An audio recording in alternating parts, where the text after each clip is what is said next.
xildhibaan ka tirsan golaha wakiilada Soomaaliland ayaa hadda la kaxaynaya xildhibaan Maxamed Khadar ayaa gacanta lagu dhigay ciidamada booliska ayaa gacanta ku dhigay xildhibaan Maxamed Khadar oo ka tirsan aqalka golaha wakiilada Soomaaliland xildhibaan Maxamed Khadar ayaa la qabtay imika xildhibaan Maxamed Khadar oo ka tirsan aqalka golaha wakiilada oo maanta ay dagaalameen xildhibaano kale ayaa hadda la qabtay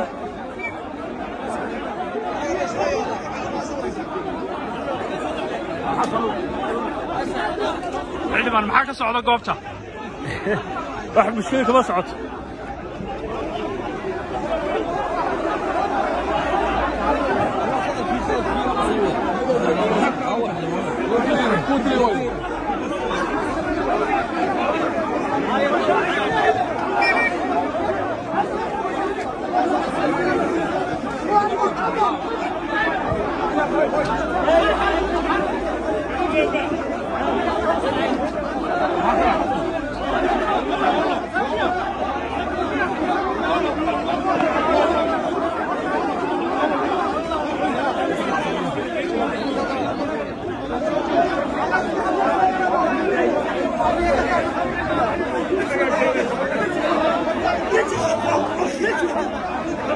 ilaa hadda ciidamadu kumay guulaysan inay qabtaan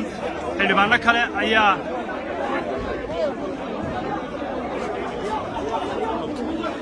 buuq ayaa ka dhashay sidoo kale saxaafadda ayaa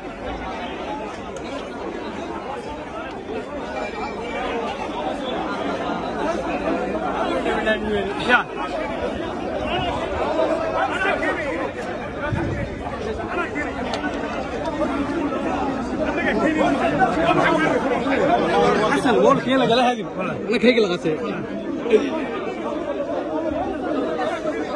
xildhibaanadu way diideen in xildhibaan Maxamed Khadar la xidho saas daraadeed waxay iyagu ballan qaadeen in iyagu keenayaan jeelka haddii sharci tahay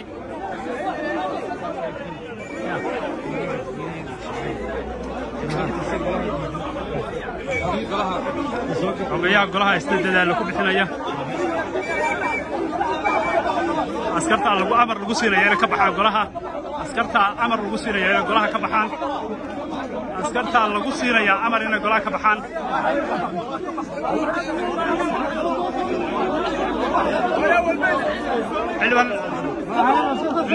xildhibaan maxaa dhacay waxa dhacay askar ma soo gashay haye askartiyo waxay leeyihiin xildhibaanada inay noo soo saaro hadda waa askari haye marka xildhibaan sabab ma loo xidhaya xildhibaan maxaa laba xildhibaan baa isla baarlamaanku caadadii inay istilaan oo iska raacaan oo feerar saddex wax weyn baa imika xildhibaanka ma la xidhaa ma lama xidhayo iska loo xidhaa wuxuu sameeyey saaxiibkii bay islaayeen birna iyaga saaxiibaa birna iyaga heshiinaya sabab golaha waa askar u soo gasho ma jirtaba